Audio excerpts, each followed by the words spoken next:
Hello everyone and welcome to another episode of It's News to Me. I'm your host Anna. And I'm Magdalena. Today we will be highlighting important events happening worldwide, nationwide, and right here in our community.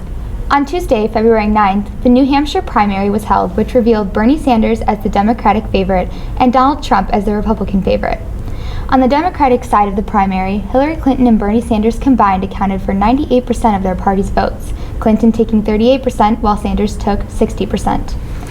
After the vote in New Hampshire, the Sanders campaign raised over $5 million. On the Republican end, Ted Cruz received 12% of the votes, John Kasich received 16%, and Donald Trump received 35%. On February 11th, reports show that Donald Trump and Univision have settled the lawsuit that arose during the Miss Universe pageant back in 2015. Univision is the largest Spanish-language broadcaster in the United States, and Trump sued them for $500 million last summer. Univision, according to Trump's attorneys, was required to broadcast the pageant live and was breaching the contract by backing out. In response to Trump, Univision said it canceled the live broadcast because it could not remain in business with a presidential candidate who had offended so many Hispanics. The terms of the settlement are highly confidential, stated by the two sides in the announcement that Thursday afternoon. Now here's Municipal Minute with Bill McGrath. Hi, I'm Bill McGrath, the Batavia City Administrator. The date of this taping is Tuesday, February 9th, and this is the Municipal Minute. As always, there's a lot going on here in the city. There's a lot of planning and engineering documents being drawn up, a lot of preparation meetings for the construction season, the street program, and some special projects. This year we're going to be doing a total resurfacing of Wilson Street from Redant out to Kirk Road. We have an application in for some federal assistance, which we're pretty confident about getting so we can leverage our own money. At the same time, we're going to be building a sidewalk along the frontage of Batavia Apartments so that there'll be a continuous sidewalk on the north side of Wilson all the way to Kirk Road where the bike path is and where people will be able to go across the street to the new Speedway convenience store. Incidentally, that Speedway store is supposed to be opening on February 18th, but one never knows with stocking and all that, so be on the lookout for that. And we're happy that the people on the east side have a place where they can get gasoline and maybe some last-minute groceries. The city's received an application for a senior assisted living center, which will be off of South Drive. South Drive is the road immediately south of Walmart and north of the McKee Tributary facility. And this site is in west of the Walmart site, and we haven't seen any plans yet. As soon as we start getting those, we will, of course, put them out to the public and put them on our website, and there certainly will be public meetings over it. And my understanding is that this project is a market rate senior citizen complex. The brush season is starting pretty soon. That is in May. I'll give you the first couple of dates. On the east side, the first two collections will be the weeks of May 9th and June 13th. And for the west side, May 16th and June 20th. And as you know, we have a contractor who comes through with a big grappling hook. So instead of laying your brush out in neat little rows, the best thing to do is put your brush in larger piles so that this grappler can pick it up easily, and then they're followed by some people who rake the parkways clean. Now the yard waste collection starts earlier. That starts at the beginning of April and goes through the end of November, and it's on your regular day for refuse collection. You can either buy a brown craft paper bag and put a waste sticker on it. You can put out a regular garbage can that's clearly marked yard waste and put a sticker on that, or you can rent a toter, a 65-gallon toter from Advanced Disposal. You can get stickers, of course, at the utility billing office here at City Hall or a number of other outlets such as the Jewel and Ace Hardware and other places. The brush, when you put out the brush, it can't be in, if you do put out brush, it can be taken on as landscape waste as long as the branches are no longer than 4 feet in length or 2 feet in diameter and tied up with biodegradable rope, cord, or twine or string, and then you can put a waste sticker on that, and your smaller brush can be taken away that way. Tonight is a committee of the whole meeting, so by the time you see this, it will have already occurred. But you might look to see what action was taken on a couple of items. We're recommending a change to our TRICOM intergovernmental agreement. That's an agreement among Batavia, Geneva, St. Charles, the Batavia Countryside and Fire Protection District, the Geneva Countryside and Fire Protection District, and that calls for our dispatch system. It's been in operation since 1976. It's really a model throughout the whole area for joint dispatch. And tonight we're recommending that we amend that intergovernmental agreement, and this is to provide for the expansion of membership in TRICOM and give new municipalities who pay to get into the to get those services the right to have some voting rights at the meetings, but the 3 cities and the fire protection districts will remain in control of that dispatch organization. So this will enable Batavia and the other cities to reduce some of their dispatch costs by spreading it over larger populations. So we're happy with this, and as I said, it's really a model agency for the area. You'll also hear or find out whether the Committee of the Whole will recommend to the City Council the retention of a communications person as a member of the city staff. With our new website and the explosion of social media, it's virtually impossible for the city staff to keep up with it.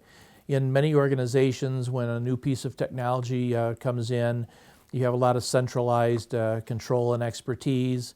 As we got larger, as many organizations, we decentralized some of that expertise and control. And now we're at a point where it is getting so complicated and the media need to be so interrelated that we are going to need to centralize that again, raise the level of expertise. And so we're going to ask the Committee of the Whole to look at a communications person who can, whose main job will be to be abreast of what we're putting out to our citizens, responding to questions, making sure our Facebook and Twitter and websites are as up to date as they possibly can be, our articles in the Neighbors magazine, and anything else we do which is in the line of communication to the public. So the staff, of course, is very supportive of this. Many of the other cities have such a person. I've talked with those city administrators, and they are put to very, very good use. I think communication is just so important that this is a step we need to take. So we'll see what the City Council thinks. Lastly, a couple of things. The Walgreens should be open in mid to late March. The contractor is about to turn it over to Walgreens for stocking. So we hope that can fit to that time schedule. Lastly, the city administrator search is continuing. They're drafting up the documents to go out to the public and search for a person, and they would like to have a person under contract by June 1st. That doesn't mean that they would be here. They want to have a contract arrived at by June 1st and probably have somebody come in sometime in the month of July. So that's all I have for this week, and we'll see you next time in the Municipal Minute. Thank you. An American Airlines plane landed safely on Thursday the 11th after declaring an emergency with a mechanical problem. Flight 564 diverted to Los Angeles International Airport and taxied normally to the gate. The plane included 137 passengers, all of which did not need medical assistance. The pilot declared this emergency while flying from San Jose, California to Phoenix. The airline says all passengers will reroute to Phoenix as soon as possible. On Sunday, February 7th, the NFL's #1 defense, the Denver Broncos, squared off against the league's #1 offense, the Carolina Panthers, in Super Bowl 50. The Broncos defeated the Panthers 24-10, the lowest score Carolina has put up on the board all season.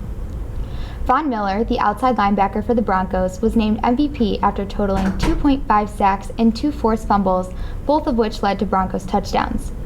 Peyton Manning, quarterback for the Broncos, finished with just 141 passing yards, but won his second career Super Bowl and was named the first quarterback in NFL history to win it all with 2 different teams. The question of whether Manning will be returning or not remains unanswered, but if this was his final game of the career, it was a great way to finish out. On the other end of the ball, Panthers quarterback Cam Newton was sacked 6 times and rounded out with only a 55.4 quarterback rating. Cam Newton later walked out in the middle of a post-game interview in tears.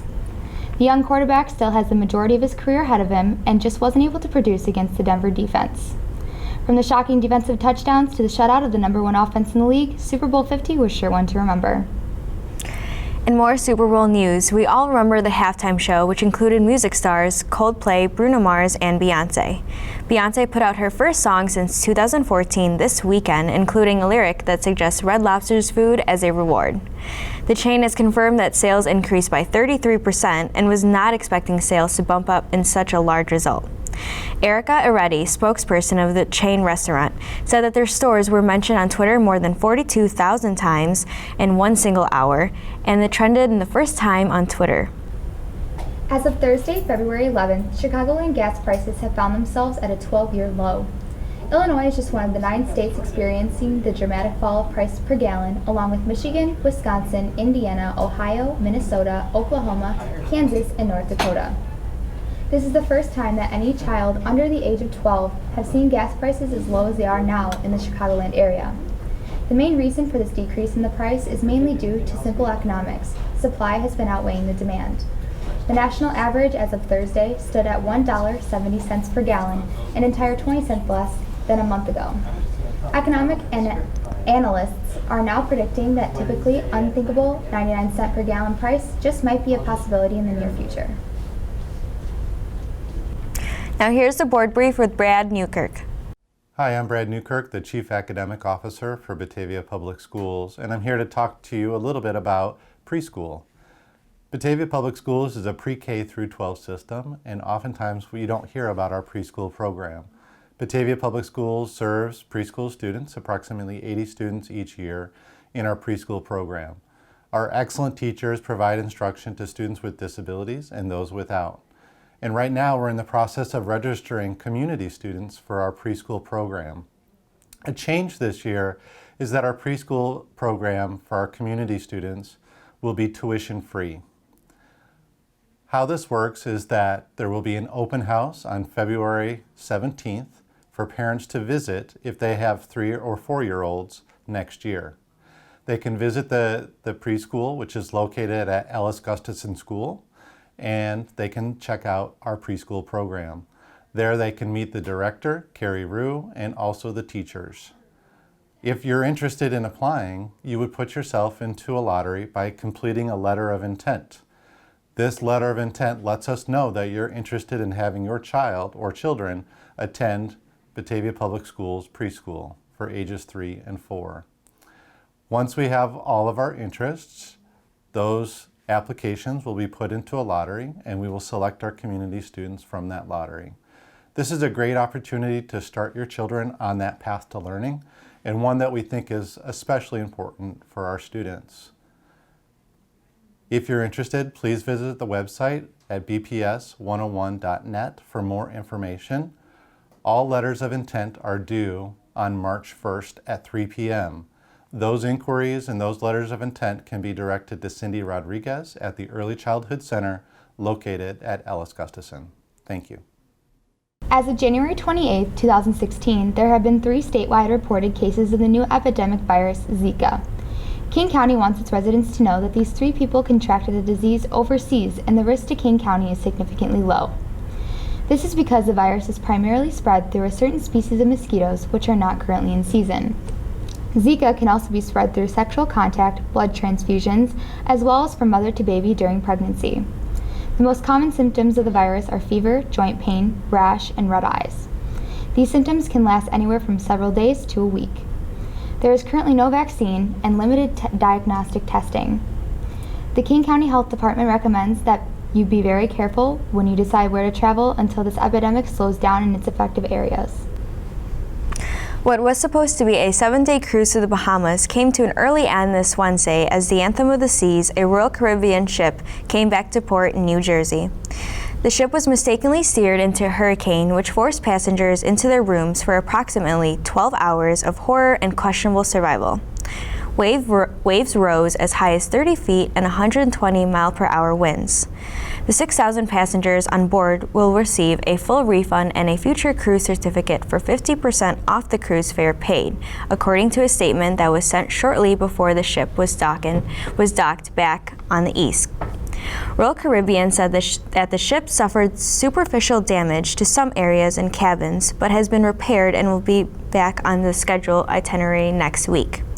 They also announced newly improved plans put in place to avoid storms like this with improved guidance. Royal Caribbean identified gaps in their planning system and stated, "What happened this week showed that we need to do much better." Let's go to the park bench with Katie Drum. Hi there, I'm Katie Drum, the Marketing and Sponsorship Coordinator for the Park District, and welcome to the Park Bench.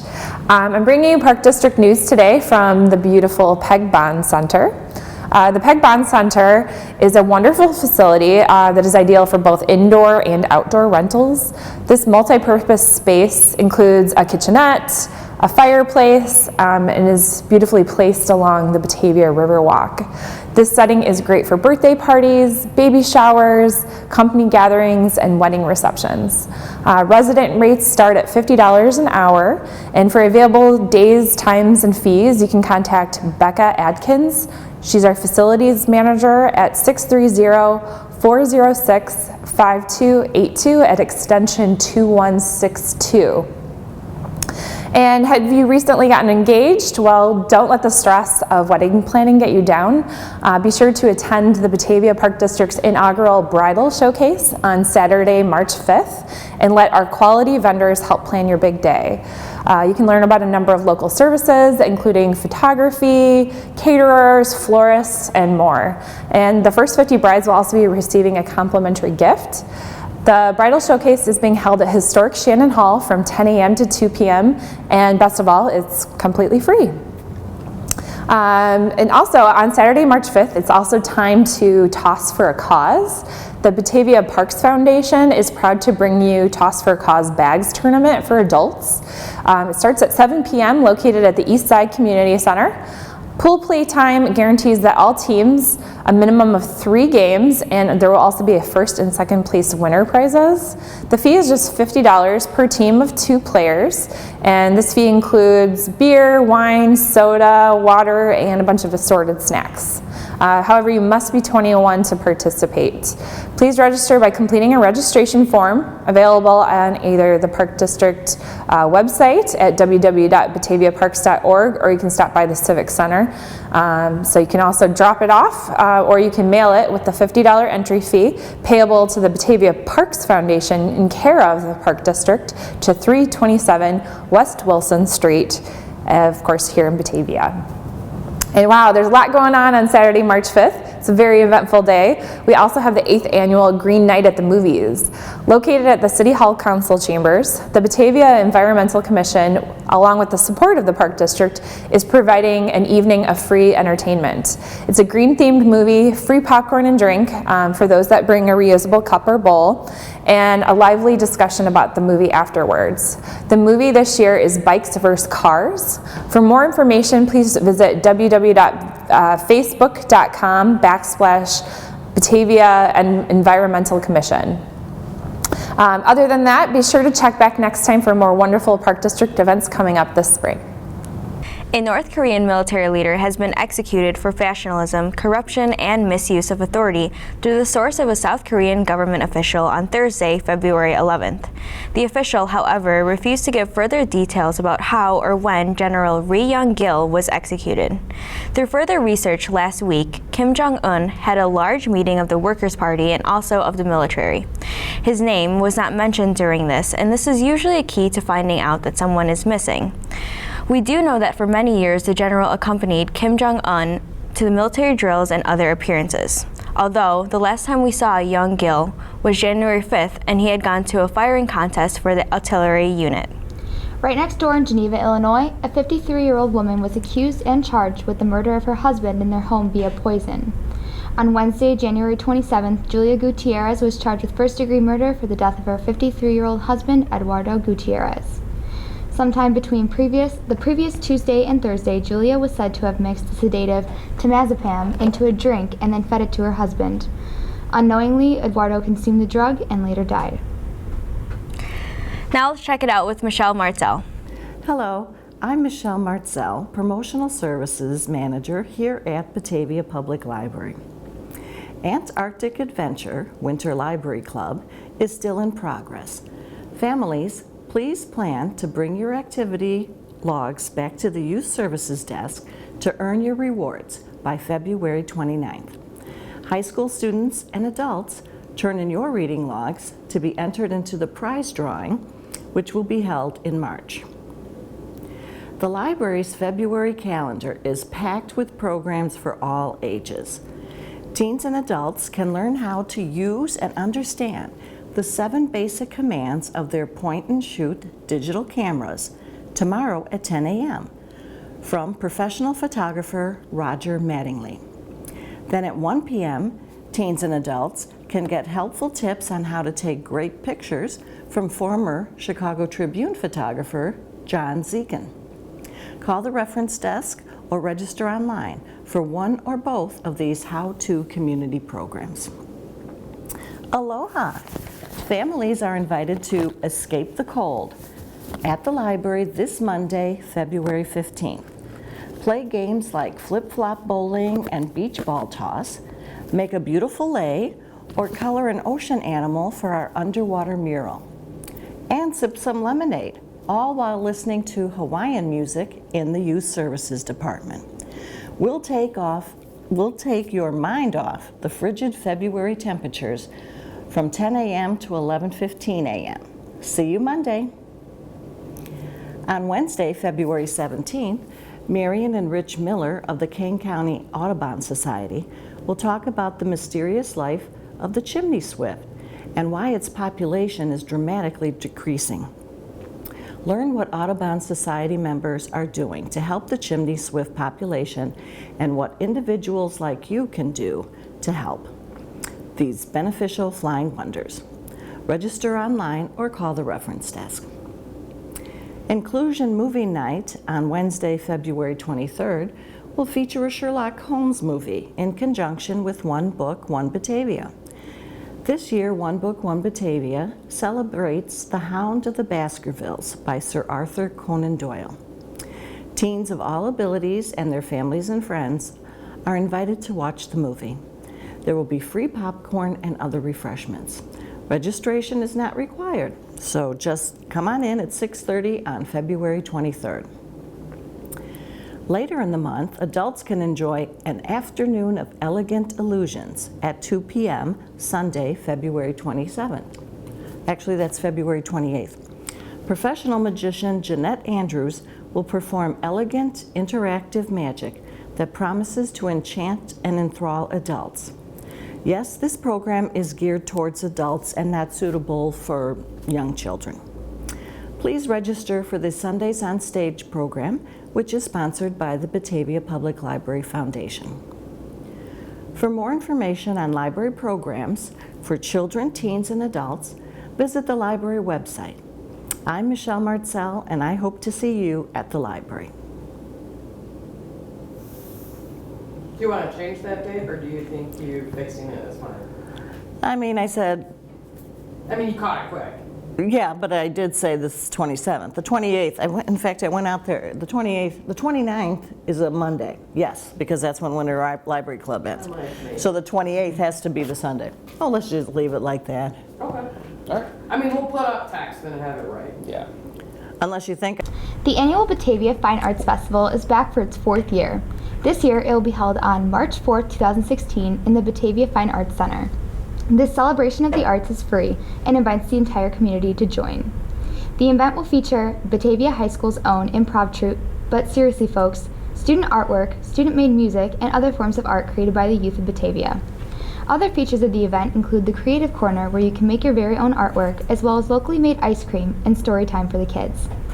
For the full schedule of the event and more information, you can visit facebook.com/Batavia Fine Arts Festival. Girls basketball is gearing up for the IHSA postseason. Batavia High School will be hosting this year's regional tournament, giving the Lady Bulldogs home court advantage. The first matchup of the IHSA Regionals will be held on Monday, February 15th at 7 p.m. when Hoffman Estates takes on Addison Trail. The next two games will be held on the following day when Batavia takes on the winner of Game 1 at 6 p.m. and Schaumburg square off against Glenbourne North at 7:30.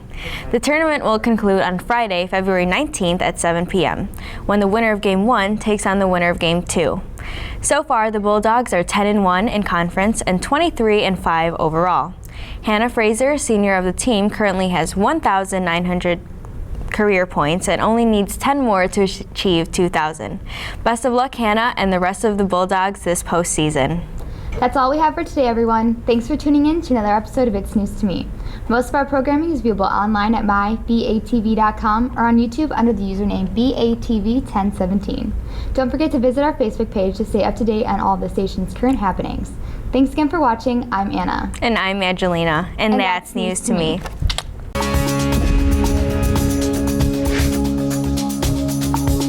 Hey, that's news to me.